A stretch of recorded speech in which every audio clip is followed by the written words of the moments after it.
Welcome back, loyal fight fans, to Unboxing. Eat that shit up. I'm your humble host. I am Tummy Tom. I am the body snatcher, the cash grabber, the baby mama stabber. And if you hit that subscribe button, baby, we could climb this ladder. I would like to make a declaration. You have stumbled into the greatest boxing podcast that there is or ever will be. And the reason why is, I will admit, there are far greater boxing minds in the world than myself who also have podcasts, trainers, fighters, analysts, so on and so forth. The difference with this show is we don't really get into boxing news or outside the ring stuff or what this fighter's saying and trash talk for this fighter, or talk about fantasy boxing matches every single week. What we do here is we give picks, we talk gambling odds, we do preparation and picks for upcoming fights, right? And then when those fights happen, we do recaps on those fights of the last week, and then we do more picks in preparation for the next coming fights of the next weekend. We also cover all the boxing fights. If there's a good fight that happened on an undercard, we're talking about it. Obviously talking about the main events, and we're obviously covering every promotion company that exists for boxing. Showtime, PBC, Al Heyman, Mayweather Promotions. We're talking DAZN. We're talking Bob Arum, ESPN Top Rank. We talk all the boxing. And this show will be no different. Hit the subscribe button if you have a friend, a family member, anyone you know who enjoys combat sports, even a crazy ex-girlfriend, ex-boyfriend, someone who's absolutely out of their mind and you hate them with a passion. They need to watch this show too, okay? They're not excluded. Now, let's get right into it. Let's jump right in. We have been coming off of a major losing streak, losing by 5 seconds in an over-under pick on the Terrence Crawford-Sean Porter fight, and losing on incredible underdogs, winning in George Kambosos over Teofimo Lopez, things that no one could or did predict. No one with the show, no one with a mouthpiece about it. It's easy to say afterwards, but we give picks on this show. And we've been coming off of some very close losses on very large parlays. But this past weekend, if you guys listen to the show, now we didn't get a chance to do the special picks episode that we had been kind of sticking in there. But if you guys watched the show, we gave picks for the upcoming main events. They came through. I hope you guys listen to that, maybe won some money, or actually don't listen to me yet. Let's get a better record going since we've just started doing this thing. And then I'm gonna scream it from the rooftops. But let's recap the fights that happened, the picks we made. First one, Devin Haney versus Jojo Diaz. It was a good fight. It was a competitive fight, though I only give Jojo Diaz 3 rounds out of those 12 rounds.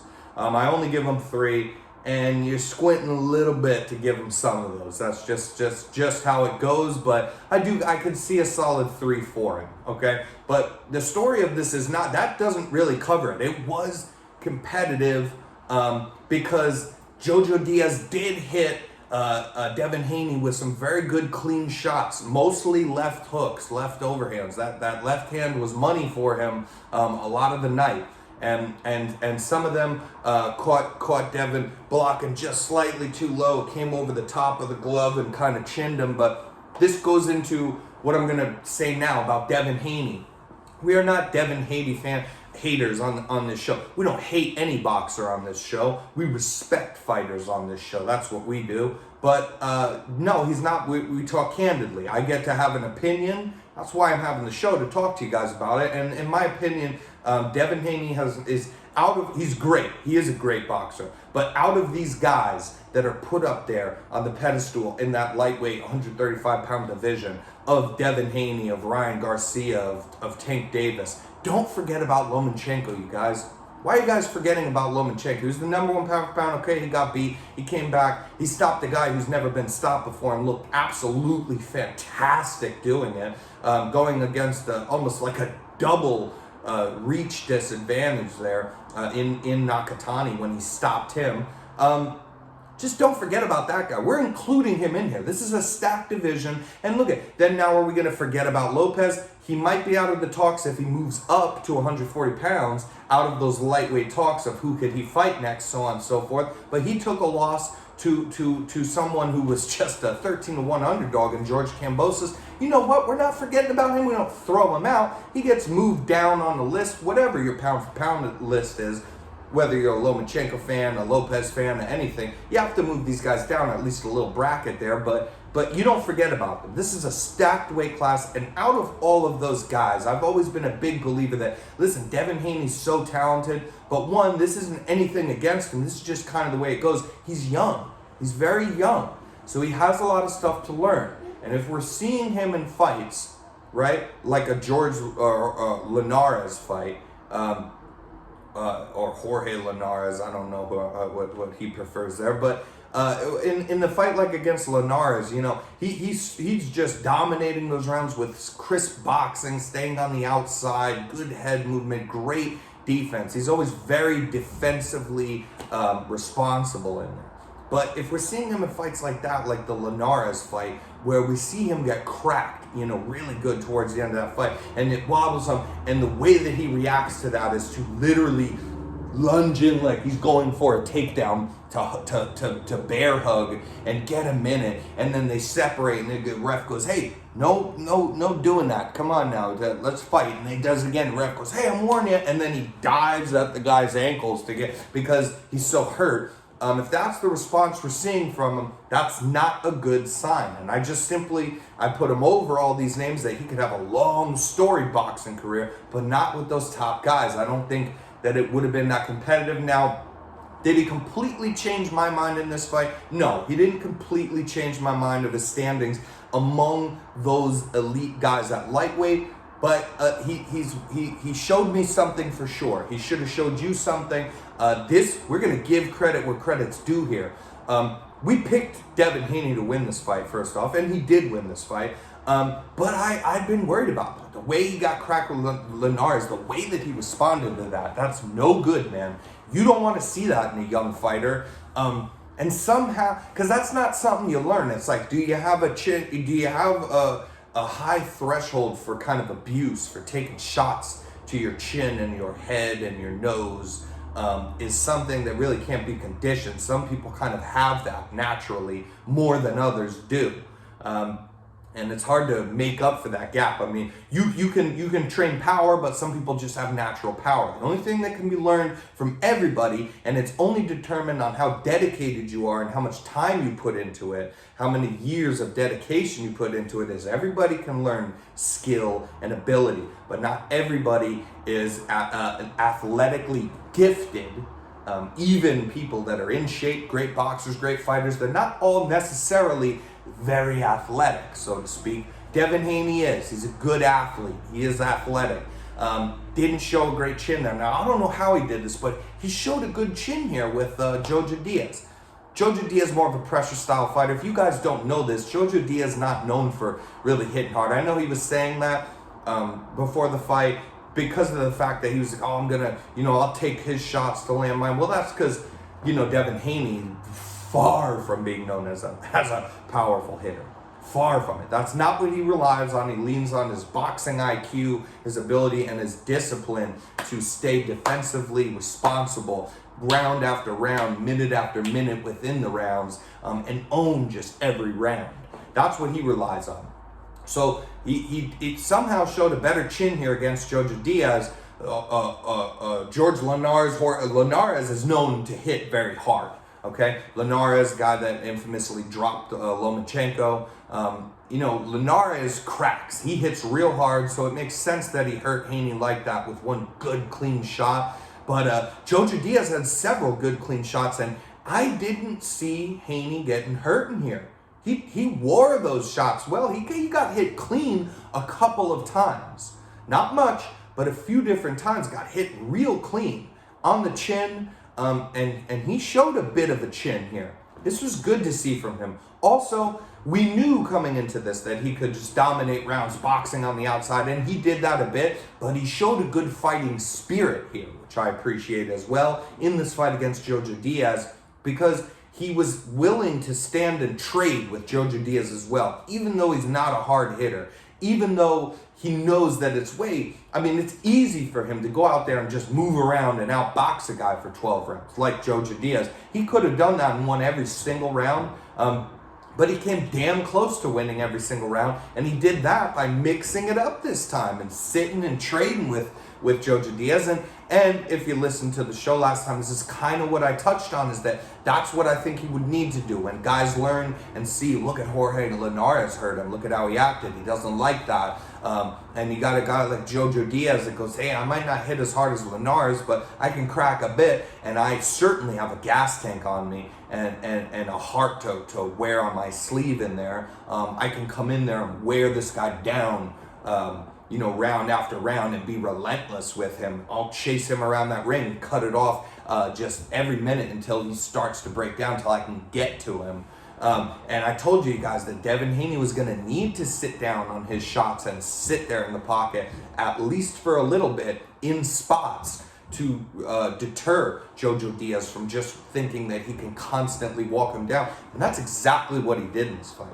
God bless Jojo Diaz, he never stopped trying, but he was made a little bit wary because, Haney traded with him a bit, and he looked real good here. He looked real good. Good win for Devin Haney. I don't know if he fights Kambosos next because this is boxing, but it would only make sense regardless of who I think might be better, fun, or matchup. Again, we don't really talk that stuff. We'll just take it by ear if the fight gets announced. Then we'll talk more about the fight. But that's the only one that makes sense, because you still have that whatever superficial title thing that Devin Haney has. I do think Devin Haney's a deserved champion because of the work he's put in. But the way he got that belt is just kind of getting shipped it. It was a paper belt at first. And then it's like, I just don't like that, man. You can't have that in boxing. You have too many belts already. Okay, you got 4 different belts, and then you got a Ring Magazine belt to throw in there. And then when these 4 different belts are like, you know what, let's split one of these into 2 people can have the same belt. It's way too confusing. It's way too much. Let's not do it. It's like, that's the only reason why we need to see this Kambosos Haney fight, is because there's 2 people walking around with WBC belts. Anyways, that's a rant for a later time. Let's touch on the other fight that happened, which was a good fight, man. Gervonta Tank Davis, he does defeat Isaac Cruz in a very thrilling fight here. Now, do I think he could have... This was a competitive fight. Let's start there. Judges scored this fight. I think 2 of them scored the fight the way that I scored the fight, which was 115-113. Somebody else, another judge, had it 116, 112. Not crazy, but that's not a crazy scorecard at all. But yeah, I like the 115-113 better, because that is the way that I happen to score it. But also it makes sense to tell the story of this fight, that this was very close. And if you flip-flop one of those rounds, you got a draw. Now, that being said, do I think that Gervonta Davis could have stopped Isaac Cruz in this fight had he not broken his hand? Or we don't know. I don't know. I haven't gotten reports yet if it is broken or not. But one thing we know is that, Tank Davis is a fighter, man. And he's just, he's not even complaining. He won the fight, nevertheless. So he's not making complaints about it. But he's sitting there because, it might be broken. I don't know. He definitely hurt the hell out of his hand, because he threw about 1,000 left hooks in this fight up until the 6th round. And after that, there was just a fault. Like, even when he did well in rounds, it's just no more throwing that left hand, man. I think he injured it for sure, and it's a good chance that he broke it in there and continued on for the remaining 6 rounds of this fight, and taking rounds still away from Isaac Cruz. Now, he got off to a good start, a strong start in the start of the fight when he's fresh and good to go. He hurt his hand, but he was finding then, he couldn't throw that left as much, but he was still finding ways to win these rounds, and not just like, sit on the outside and outbox this guy. He knew Isaac Cruz going to keep coming at him all night. So he's sitting there now with this hurt hand, and he knows, I'm a slick boxer. He's very underestimated for his boxing, okay? Because everybody talks about him having the most power in that 135 division. I agree with that. But that doesn't, that leads people away a lot of times, especially casuals coming into the sport and going, look, he knocks everybody out. This is the first, this is the only second time that any of his fights have gone the distance. Okay, he's had a couple 11 rounder knockouts. He's only had one other fight that went the distance, and that's at the beginning of kind of his pro career, I believe it was an 8-round fight. So that's a far cry from these 12-round fights that are routine for him now, headlining cards, and so on and so forth. He stops everybody. So this fight was really the only 12-round fight or even out of 10 rounders that he's done that has gone the distance. He couldn't stop Isaac Cruz. Do I think that's solely because of his injured hand? Yes, I really do. I think Isaac Cruz put up a very valiant effort.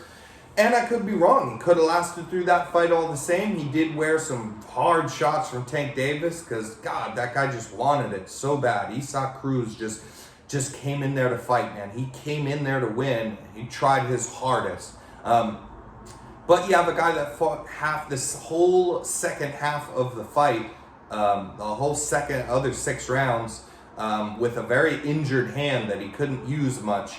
And he still was winning rounds, and he was still able to crack with the other hand and find opportunities for that. But that left was money for him, and that's what he heard it on, throwing it so many times. And I think if he didn't have that broken hand, he could have stopped him.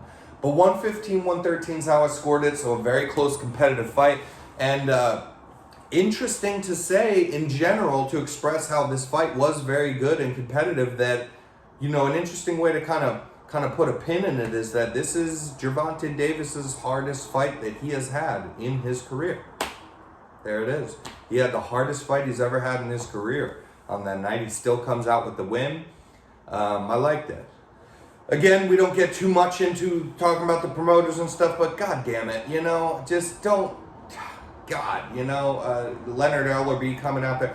Don't say, just because you guys think these other guys are big names. Dude, you think they're big names too. They did talk a lot about Ryan Garcia, using him as a point blank to say, look, he's a social media guy. They like him because girls like him and they follow him on Instagram a lot because he's an attractive young kid, but then he can also fight. But that doesn't mean we'll pay him a bunch. Now, listen, that's actually a fair point, dude. Ryan Garcia hasn't even fought in a long time. He came off an impressive win over Luke Campbell. He had to get off the ground to do it, though. And that's his best win that he has. And then he hasn't fought now. And I believe over a year, almost 2 years or something like that. So he needs to get back in the ring. And it shouldn't be versus really a Tank. Just because he's a big name. He's different, though, dude. He's different. Devin Haney's really earned a spot here, beating a lot of guys, constantly fighting. Lomachenko was the one that, with Bob Arum, that they weren't going to give Tank a shot at fighting him because Lomachenko's had this storied, amateur career to a storied pro career, pound for pound ranked fighter. Devin Haney, someday probably be a pound for pound ranked fighter. Teofimo Lopez, he was a pound for pound ranked fighter. Some people still have him at the tail end of that list after the loss.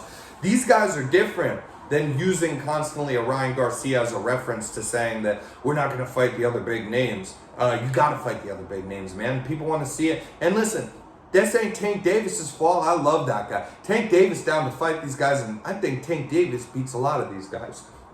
I think Tank Davis makes pretty quick work of George Kambosos and could take all of those goddamn belts, but instead, his team, literally that's the opportunity. I would favor Tank Davis to beat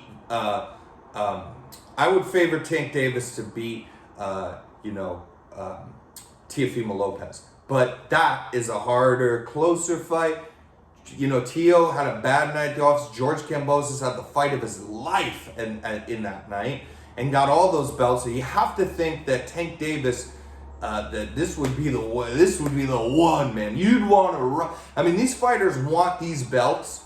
They want this Hall of Fame career. They want to put a stamp on their career. They want to have these names on their resume. So they chase after these very difficult fights. And just for the belts, they'll do it anyway against guys that maybe a lot of people don't favor them to win against. You gotta think that Tank Davis would want a George Kambosos fight and just grab all those goddamn belts up, you know? But instead, yeah, and he would, but instead he listens to his team, and his team is Mayweather Promotions, Al Heyman, Leonard Ellerbe, and Showtime, and they're just like, yeah, we're gonna fight other Showtime fighters. We don't deal with anyone across the street ever. You're going the wrong way, dude, because we've just seen, Crawford Porter. We've seen these other fights where you prove that you can cross the street with the promotion. They can do big numbers. They can make a good fight that's beneficial, not only to the fans, because it has to make sense for them with money. It's shown that, and then Canelo did it for Plant. He goes, I'll go over to Showtime for this one, even though I'm more a DAZN fighter, even though I'm the number one pound for pound ranked fighter in the world. How about this? I want those belts. I'll cross the street to you, and you're the B-side. And did that, and had bigger numbers than a stacked Usman Covington 2 UFC card on the same night at the same time, and did better numbers than that. So even for the money side for these promoters, man, it's been shown. It's been shown. Put the big names together. Everybody wants to see it. The pay-per-view numbers will be great, and everybody wins. Everybody has a pot to go home with. Okay, so it's just stupid. It's just stupid. Leonard Ellerbe, you're stupid.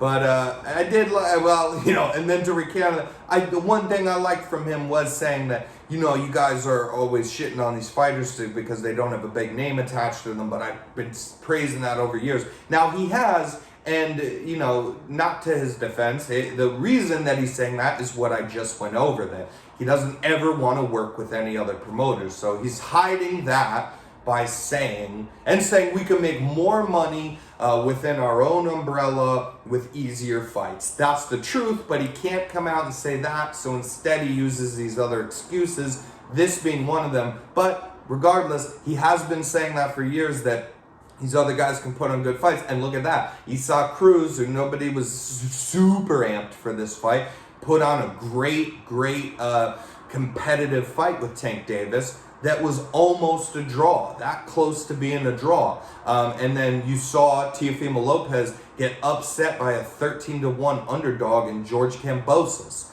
And then, you've seen a lot of these crazy underdog names that people weren't so crazy about, having these great epic fights, even pulling off the wins. So to that point, he was a little correct. Anyways, we'll move on here to the upcoming week of fights, which is just great. First off, I do want to shout out the UFC, because even that, they're not boxing, but we'll touch on them when we have a chance to here, is that, you got the Poirier-Oliveira fight for the lightweight title in the UFC. That's a great fight. That's a highly anticipated fight. That's a close odds fight. I'm going to throw this out there right now. I'm just, even for the money maybe, I'm going to lean Charles Oliveira. I think this is a 50-50 fight, okay? So I'm not confident that he wins it over Poirier, but I do think that people are disrespecting Charles Oliveira with just almost just treating this as if, Poirier is guaranteed to win this fight. I'm going to pick Charles Oliveira to win that fight. How about that? Then you got a stacked card underneath that, man, on the UFC card. Kudos to them. You got a lot of guys coming out of the woodwork. You got an old fighter, Dominic Cruz, on the prelims of this thing. You got you got Cody Garbrandt back. You got a million fighters on this card. Very good card. And go check out End New MMA show, because they're touching in depth on all of these fights, which I love. Now, they do talk some news. If you're into that kind of thing, they talk some news, some things going on, but they give picks, and they give reasons why they give the picks on each of these fights. Not just talk about the main event for an hour, but there's space for everything. They'll go down this whole card and give you picks on it. They're a great MMA show. So we're going to save that mostly for them, and we're going to move on to the Lomachenko, Vasily Lomachenko versus Richard Comey. Comey, another previous Teofimo Lopez opponent, as it's a weird state we're in, because Lopez lost. Lomachenko's been chasing that rematch. That's why he came back, fought Nakatani, who's never been stopped, who had a very close fight with Teofimo Lopez, and Lomachenko stopped him against an enormous reach disadvantage, stopped him.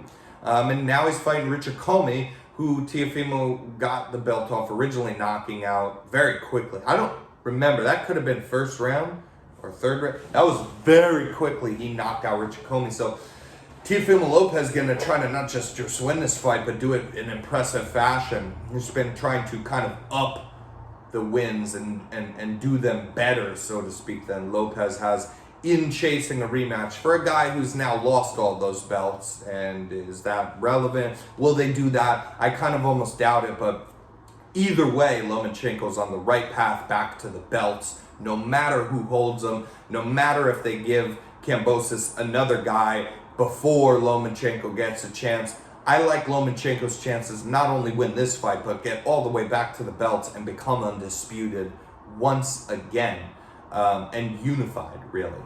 Is just unified and undisputed, this time. So, this can be a great fight. Listen, there's not much I can say about this fight. I don't think it will be that competitive. I think put your money on Vasily Lomachenko. I don't see it being that competitive. I'm gonna parlay that probably with a Sean O'Malley pick, and an Amanda Nunes pick on the UFC side of things, and then we'll do a separate fun one for the Charles Oliveira to beat Poirier. That'll be a kind of fun one as an underdog pick. But I think we're gonna parlay Sean O'Malley to beat whoever the hell he's fighting, and Amanda Nunes to beat Jessica Pena. And I'm going to parlay that with Lomachenko to not only beat, but to stop Richard Comey. Haven't seen the over-under yet, but keep a close eye on that. If they don't make it anything too crazy, like the over-under's 3 rounds or 3.5 rounds, that's not very safe. But if they put this over-under at, like 8 rounds or something like that, you're going to want that under 8-round stoppage for Vasily Lomachenko. Mark my words on it. We're touching up on that. Now listen, you guys, we might do even like a live reaction kind of thing. Gonna go out with my daughter and a good old friend of mine, old best friend from New York, who's flying out here to the West Coast to hang out. We're gonna go up to a cabin. We're gonna go sledding all day. We're gonna hang out. Then we're gonna watch the fights there. At the cabin, might do a beautiful scenery kind. You know how we like to do on unboxing, right? We're gonna give you background shots, anything we can do for the clicks, okay? But we're giving you picks. We're trying to get you some money won, and most importantly, above all else, what are we trying to do on unboxing? Make new fight fans. That's right. All right, so until next time, loyal fight fans, stay loyal to Vasily Lomachenko. Don't forget the name. Y'all must have forgot. Right? Y'all must have forgot.